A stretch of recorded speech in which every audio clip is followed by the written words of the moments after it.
Well, just give you a quick introduction as to who I am, because you might be wondering who on earth I am. I'm Tara, and I'm married to Ian, who's not here, but I have got a husband, working very hard. I have two boys, Sam, who's on the sound desk, who's 13, but will be 14 next week, he's asked me to mention that, and Joseph, who's 12. We've home educated using the ACE system for about 10 years now. We started off with preschool, moved on to ABCs, and we're just at the beginning of the ICC programme. We've been a contact family for many years, I can't remember how many, and we've been district representative for Wiltshire, and I've just taken on Somerset as well, madly. And I also co-run A Space West with Sandra Diamond. So, home education. Well, sometimes it feels a bit like a juggling act, trying to juggle meals, household chores, errands, doctor's appointments, relationships, and then the actual home education itself. You know, we've got to somehow fit that one in. So when I was preparing this, I actually thought I'd like to be a fly on the wall in all your homes to see how you do it, because, you know, how I do it might not be, you know. And I've only got two boys. Some of you have got many more children, and you know, I haven't got a clue how you do it, so you know, I'd love to hear that. There's going to be an opportunity later to share ideas, so I'm sure there's people here that know much more than me, and I think we'd all benefit from your experience, so you're not going to be let off, I'm sorry. So I'm not a natural organiser. I've had to learn how to be organised. Sandra, who I run A Space with, is just a natural organised person, and I just admire her unendingly. But I've had to learn the hard way. I'm not. Go and have a look at my tent just now, and you will see I am not an organised person. So I've had to learn, and I've trying to work out this balancing act: home education, and you know, looking like my house hasn't just had a grenade go off on it. And I've felt that if I don't learn to be organised, I can't actually help my husband in fulfilling the scripture of being someone that can rule his own house well, and ruling their children and houses well. And also it says in Titus chapter 2 verse 5, and it advises us women to be keepers of the home and good and obedient to our husbands. So how on earth do we do that? Well, I'm going to focus on some key areas that I feel we're always trying to juggle. These are character training, pace time, extracurricular activities, finances, housework, meal planning, time wasters, and when it all goes wrong, which it frequently does. The first and most important thing to remember when juggling life and home education is that we've actually been given a unique, God-given opportunity to nurture our children's character. And now for me, that comes above paces. They're pretty good tools at assisting us in doing this, but the character training to me comes much higher.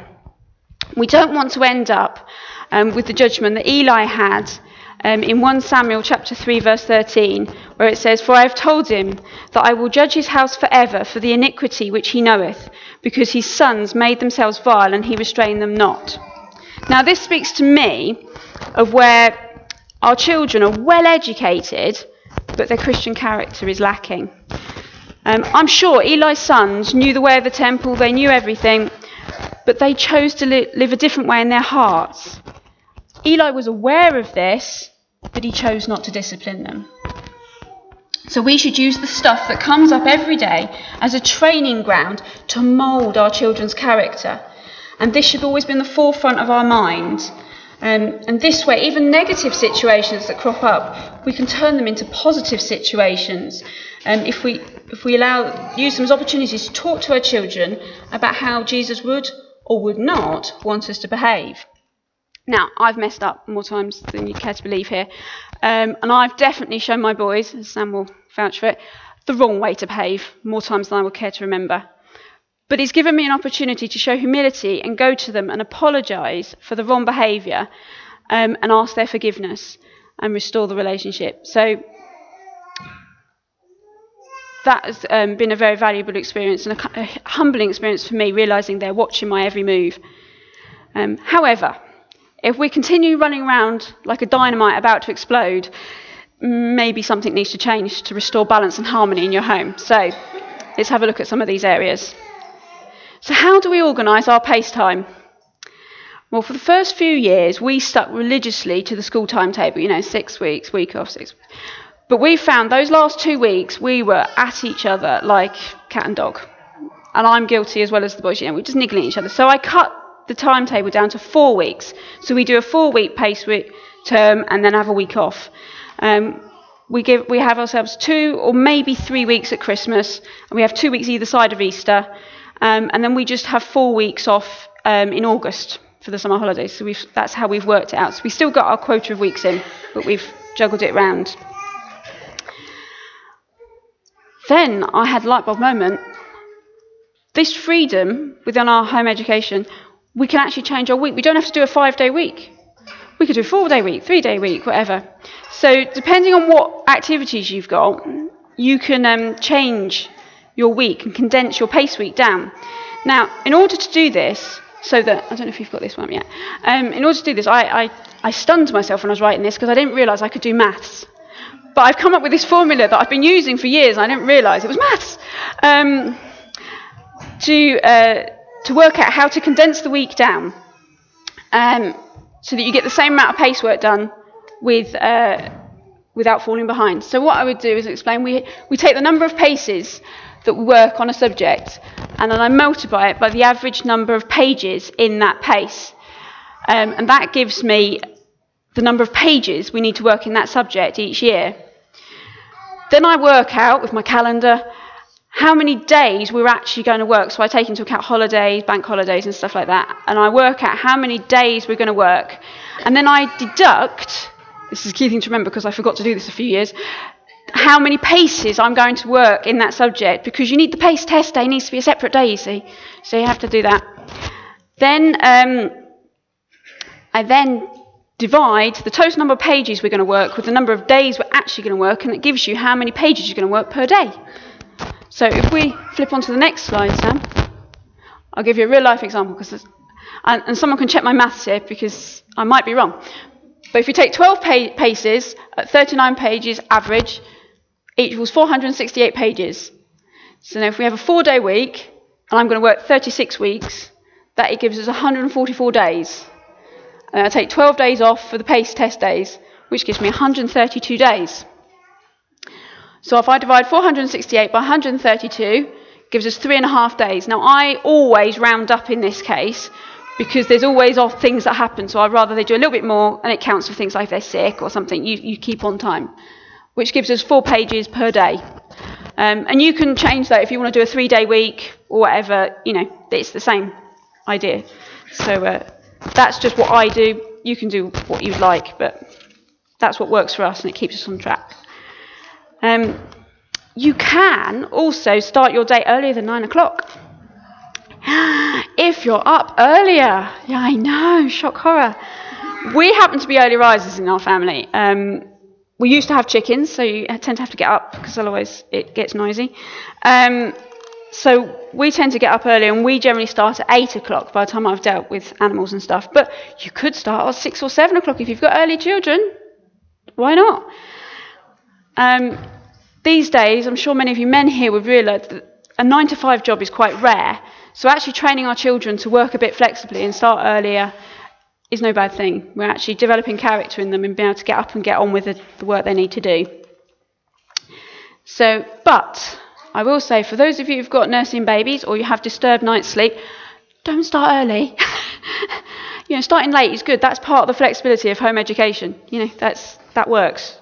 So I don't want to feel, don't feel condemned if you're up all night. Don't feel you've got to start at 6. That's just, don't do it. So we go on to extracurricular activities. Now I know, outside of this room here, and outside of this complex, people outside of home education think, well, at least I think, that we keep our children locked up at home and we just sit there all day. But my experience over the last 10 years is actually it's really easy to fill your day up with so many trips to the park, museum, scouting, guiding, music lessons, athletics, sport. And actually you start doing kind of a home education that's sort of a bit like car education. Have you ever been there? You know, you just sitting in the back of the car trying to get something done. So we have to balance that, because you need time doing these activities, but also time at home. So what I looked at is the scripture we all know, if you've all done the wisdom paces: train up a child in the way he should go, and when he is old, he will not depart from it. We all know that scripture. So what I do is I look and I evaluate whether the activities are fulfilling that scripture. Does the activity train the child, or is it just purely social? And does the activity grow and develop your child's particular gifts and talents? Now, when they're younger, that's harder to discern, but as they get older, you'll start to see their leanings, and you can think, that isn't for my child. Sam will probably put his hand on, he's not artistic. So for me to go to an art class would be a waste of his time, because that's not where his gifts and talents. When he was younger, I didn't know that, so that's different. So you can start to learn where their giftings are. I also avoid doubling up on activities. There was a time where we would do, say, multi-sport one day, football another day, swimming another day, running another day, athletics. And you're like, well, actually, we're doubling it. We're doing this lots and lots of times. So I'd actually look at where their actual giftings are, and we'd focus on key things, and I'd cut back on some of the other ones. This evaluation is something you don't just do once and that's it. It's a continual process, because what might be good now might not be good in 6 weeks' time, or 2 weeks' time, or a term's time. We've just had to stop an activity that we've been doing for 9 years, and it's worked, and it's been great. But it's just come to this last year, I suddenly thought, this isn't working for us. And so we've had to stop it. So just because it's come routine doesn't mean you can't stop it. It's not set in stone. Another activity came up that was better suited for my boys' growing skills. So we've moved on to that one. This also applies to one-off trips. There's always someone going somewhere, and you think, oh, yeah. Well, I'm one of these people that's like, yeah, I'll go to that. But when you weigh it up, it might not be the best thing to have spent your time on. It might not offer the best training opportunity for your children's strengths. It might be absolutely perfect, and it might be just the right thing. Then go ahead and don't feel guilty about it. That's the thing. You've got to be guilt-free. What decisions we make, stick with it and go with it. These activities will take up time. They cost money. The activity itself might not actually cost money, but the time in transport, the fuel, any extra costs that come in, you need to consider the whole package before committing. So that brings me on to finances. So I think for the majority of the families here, we're one income families. So how we spend that money is very, very important. And we're commanded to be good stewards of everything the Lord blesses us with. So remembering that the Lord provides for all our needs. So the money that comes in is actually enough, although it might not feel like it. I've found God has never let us down. And even when we thought the money wasn't there, we've always met our daily needs. And that has actually included home education. I'm going to tell you a little story of how God has provided miraculously for us. Early on in our home education journey, my husband had to make some pretty hard decisions with our businesses. It required him to sell one business to pay for the debts the other business had incurred. We also needed to sell our house and our car. Also, basically everything had to be paid in to pay off this other business. A lot of people advised us to go bankrupt, but we didn't feel that was what God's plan for us was. We felt that we were to pay our debts off, and we could, if we sold everything, we could. So that was our personal conviction. We had to pay. This left us in rented accommodation, home educating the boys on what felt like fresh air. That was. And many well-meaning people came alongside us and said, well, you could put your boys in school for this time, and that would be a lot better for you. That would be great. But that, I can tell you, Ian was quite adamant. No, they're staying at home. That's God's plan for them. They're to be at home. So we carried on. Now, they were rattling through their paces, and we needed to put another pace order in, and there was no money. And you're like, what are we going to do? And I received this phone call out of the blue from a lady who's the wife of one of my husband's business contacts, and she asked for our address. I didn't think anything of it. I gave it to her because she's his secretary. We just recently moved. Didn't think anything of it. Thought, fine, absolutely okay. A few days later, a card came in the post for me. Inside was a little note saying, God's asked me to send you this, and there was a cheque, exactly what we needed for the next pace order. So God does answer prayers, and he meets your needs, even when you haven't got a clue when it's going to come from. However, that said, God does require us to be good stewards. So we can't just go around recklessly spending and just thinking, oh, God will sort it all out. No, we've got a budget. Now, budget is a bit of an alien word these days because we're encouraged to spend now, pay later. But I believe God wants us to save now and spend later.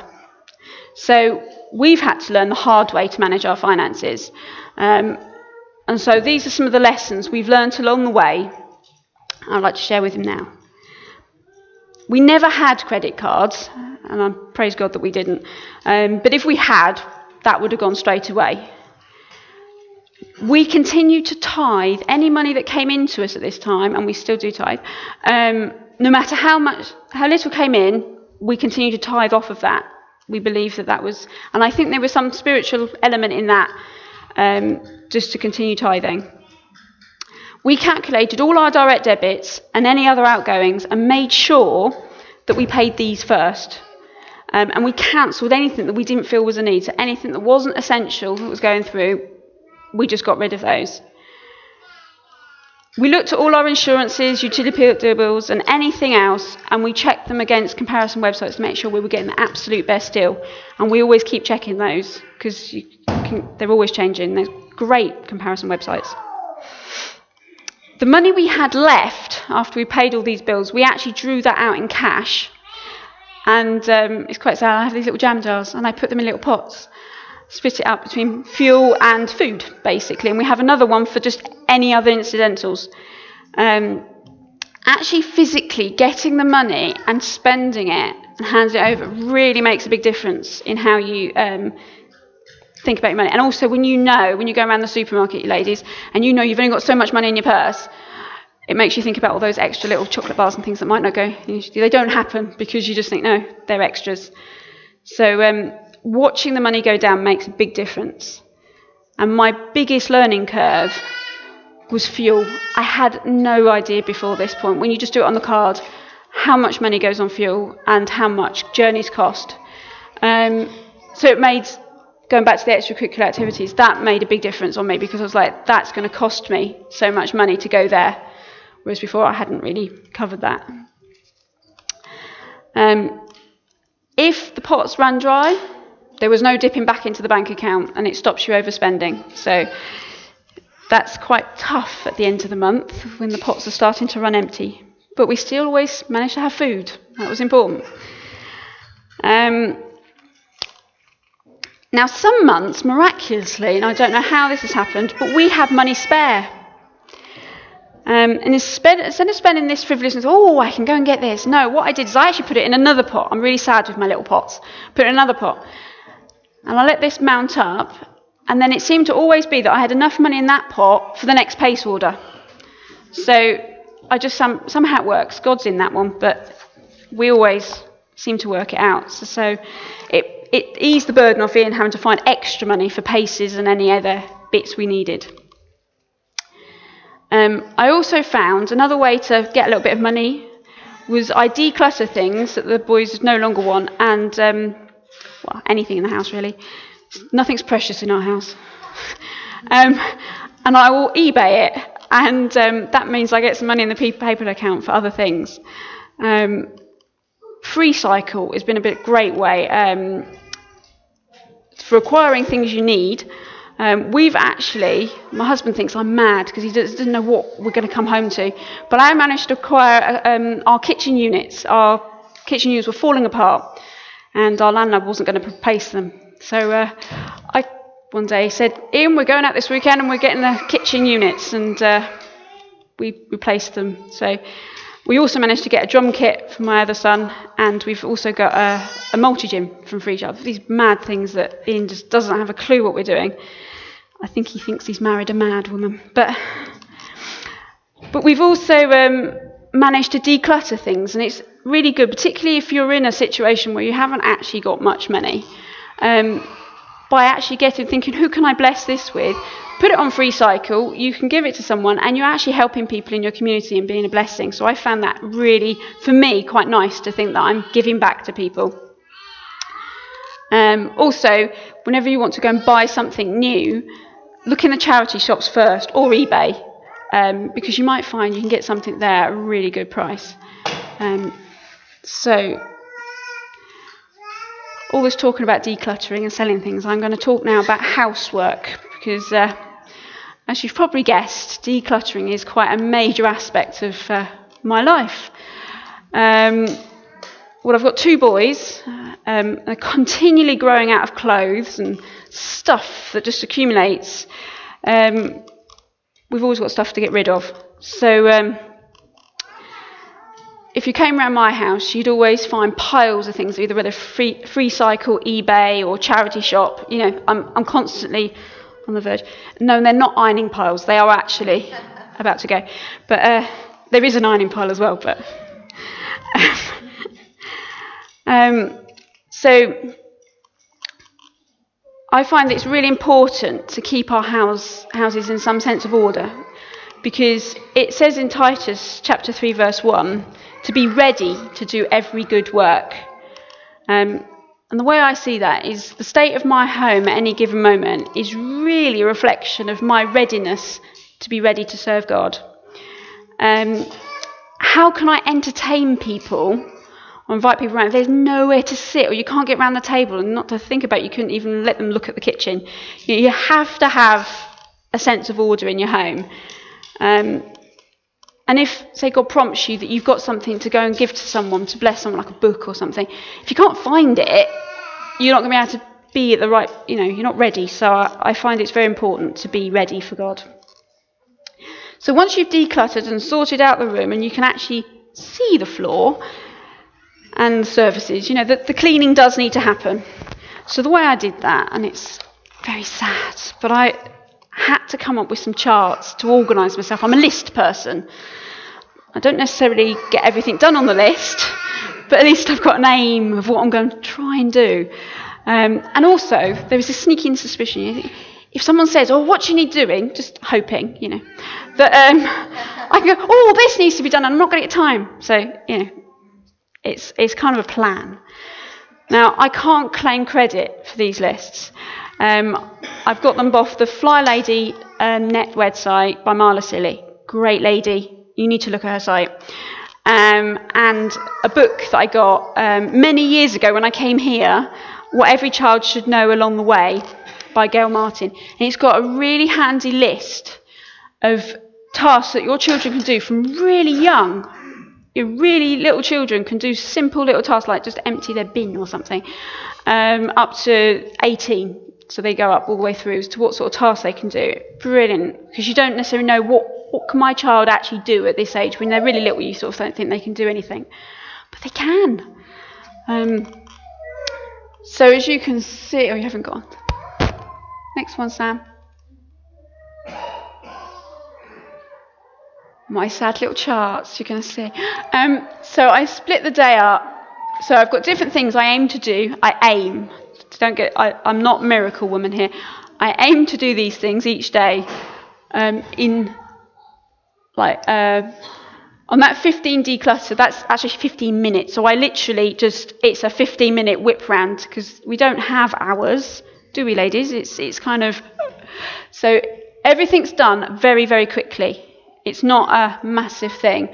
And so I aim to do these things, and I kind of tie them in with days like, I try in my petrol consumption reduction, I try and only go into town a few times, and so I cut everything down, so I just do everything in one go. and work around like that. If you go on to the next one, Sam. I also split the house up into zones, so I'm not thinking I've got to do the whole house every week. My aim is to try and get most of the house covered every month, and cover 3 things. So that's how we've split our house up. It might be on week 1, I actually only get to touch the dining room table, but at least I've aimed at something. So that was how I split my week up. Now, the boys loved this one when I introduced this. I felt that as we were at home all day, they were contributing to the mess, dare I say it. So as part of the privilege system, the one that's in the book, well, I kind of pulled it apart, ripped it apart and made it work for me. So on top of having to memorise their scripture passage and all the green dots and things that they had to do, they had to do things like tidy their rooms as a standard. So they cannot get privilege A unless their room is tidy. And they have to do one household chore, which you'll see on the next slide in a minute. They've got one household chore they must complete in order to get A, and that goes up to 2 household chores for C and 3 for E. When we started out, you could say the carrot on the thing was they were very happy to watch TV on a Saturday morning. We've got Christian TV, and you only get children's TV on a Saturday morning. And they were very happy on a Saturday morning to have that as their treat. But as they got older, that kind of got a bit tired.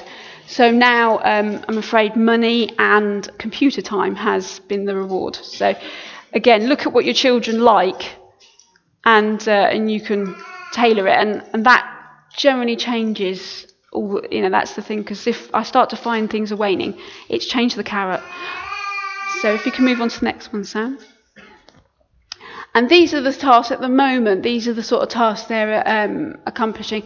If you're wondering who Fudge and Badger are, they're their dogs. They both have a dog each. So they're responsible. I hardly do anything with the dogs. They're totally theirs. I will walk them because I don't mind taking them for a walk, but that's about it. So that's what they would do. And I have to say, when they've realised there's a chance of privilege E on a Friday, you've never seen boys getting 3 chores done quickly on a Friday afternoon. They can work like rockets when they think, there's the loom of time on the computer and money. It is, Sam in particular is like a rocket when he wants to get things done. It puts me to shame. Now these charts work for us. That's what maintains peace and productivity in our home. But you can have a think about what can work. You don't have to do this. It's just what works for you. But yeah, if you just think about what would work for your children on that. Now, if we can imagine we've got a clean and tidy house.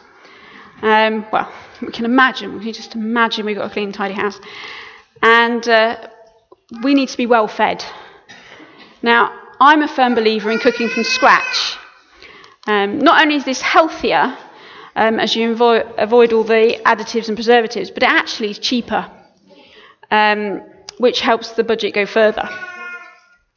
So I also try and shop seasonally, because what's in season quite often is cheaper than things that they've had to ship in from abroad and stuff. So we're really fortunate, and not everybody can do this, but we actually have quite a large garden, and I can grow things that I grow things that we eat a lot, so it keeps things down. I don't do fancy stuff, so that helps a lot. But we've got a market, a local market, and I have to tell you, you can get so much stuff so much cheaper than you can the supermarket. I hate it the weeks I can't get to the market and I have to pay supermarket prices for vegetables. I just hate it. But however, if you shop at the supermarket at the evening, you can get some serious bargains, and that's great. So I started my meal planning journey by looking at the Saving Dinner website by Leanne Eli. And I have to say, the one way I've adapted her way, it was very American meals, so we're quite British in our meals. So I obtained meal planning sanity, I'd like to call it, by writing down everything all my meals each week for about 4 to 6 weeks, and then I repeat that for the rest of the season. And then the next season I write it all down again. Now, you can do it that way, and that'll take about a year, and you've got a year's worth of meal plans. Or if you're happy with just a couple of evenings, sit down with your recipe books and just work it out season by season if you know what's in season. And you can have it done in a couple of nights. So no more scratching your head when you go around the supermarket, or that dreaded shopping list going, what shall I do this week? You know, you can vary things. So, where are we wasting our time? Because I still, with all my things that I've put in place, I still found I didn't have enough time to do all the things I needed to do. And I thought, well, no, God gives us all the right amount of time. You know, we should be all right with that. But I realised, when you actually look at yourself, you do waste time. And I found I was wasting time on the computer, reading emails. And if there's a newspaper or book around, I can't help myself but read it.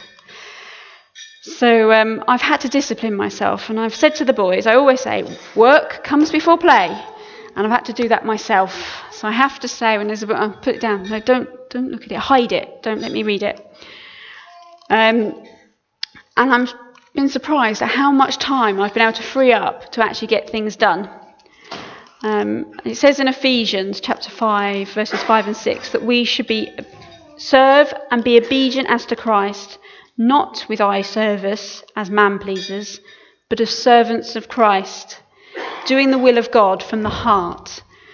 Because quite often we're at home, we've got no one pressuring us to do anything. It's very easy to waste time. There isn't the pressure. So I feel that we should remember we have God watching us, and He watches our every move. So if we find we've got time running away from us and we're not getting everything done, maybe we should spend some time evaluating how we spend our time. Because we can take that freedom too far. Maybe, if you like me, it's a bit too much on the computer. It could be you answer the phone or something, you know, it's text or something. We've got so many things that can actually invade our time.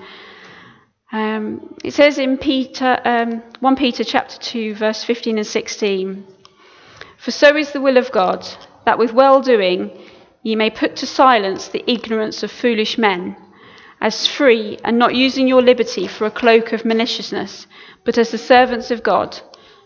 And also it says in Ephesians chapter 5, verse 16, "Redeeming the time because the days are evil." And also in Psalm 90, verse 12, it teaches us to number our days that we may apply our hearts to wisdom. So I'd just like to give you a couple of minutes just to speak to the person next to you and just to maybe think, if you spend time wisely, if there's any time wasters, and you can maybe just have a quick prayer with each other, hold yourself accountable for any time where you waste time. So if you just like to wait for a second.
Right, so if you'd like to draw your prayers or close, we'll just carry on. I'm glad you're doing a lot of chatting. If you could carry on at the end if you want to carry on, but I just feel I need to press on. So all these things are great when life is going well. But what happens when it all goes wrong? Well, this is for me where I can honestly say the ACE system paces come into their own. 2 years ago, my stepfather died, and I had to be called away very quickly to be by his bedside and to be by my mum. Thankfully, 2 good friends who also use ACE were able to step in at short notice and look after the boys while Ian was at work. They were able to carry on with their paces. They might not have done a full day's work, but at least they got something done, and it kept the routine going whilst we were all grieving. That said, it might be the right decision to put the paces down for a bit, depending on what you're going on. Deal with that, and then pick up where you left off. Like if you have a new baby arriving or a house move or something like that, that's fine. Because if you remember right at the beginning, I said everything that life throws at us is an opportunity to train our children's character. We'll never get it all right this side of heaven, but being confident of this thing, that what he's begun in us, he's going to perform it to the day of Jesus Christ. So when you began this home education journey, you were probably convicted that this was what God wanted for your children. Well, you can be sure that God will help you complete the task no matter what obstacles lay in the way. We can trust that he will sustain us, lead us, guide us, counsel us, and provide for us and hear us if we seek him, attune our ears to him, and follow him with our whole heart, soul and mind, and not be distracted by worldly things. For we are crafting treasure for heaven, where neither moth nor rust can corrupt. For where our treasure is, our heart will be also. So to summarise, when you feel down, look up. He is the way, the truth and the life. So regardless of the obstacles in your home education journey, look up. He will provide a way for you to walk victoriously through. No matter how you juggle home education and parenting, keep God in the centre, keep humbly listening to his still small voice, and enjoy the journey. Thank you.